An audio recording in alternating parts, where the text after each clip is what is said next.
This is DEFCON 3 by KT, and I'm KT McFarland. The U.S. and South Korea have launched their annual military exercises, and North Korea has launched its annual condemnation and threats. But this year, the Communist North also is launching a long-range missile, the Taepodong-2.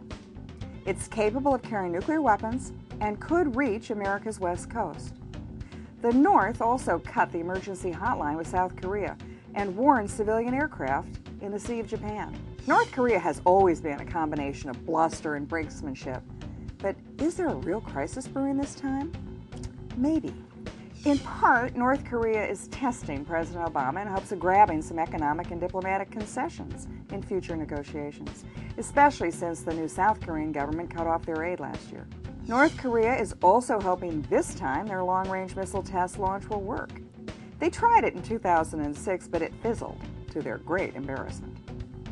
The situation could heat up to a crisis, but war, that's unlikely. North Korea doesn't have the wherewithal to invade the South, and they probably don't want to pick a fight with us. We won't provoke a fight since we won't shoot down their missile test, even though it is a treaty violation.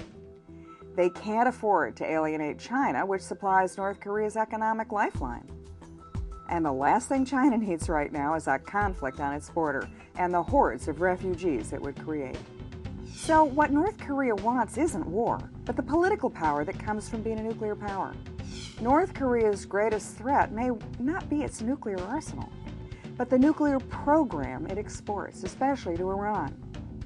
They've aided the Iranian nuclear program before, with their nuclear reactor, their missile, and satellite programs. So Iran is now on the threshold of having nuclear weapons. It seems that with our national security, once again, all roads point to Tehran. That's DEFCON 3 by KT, and I'm KT McFarland.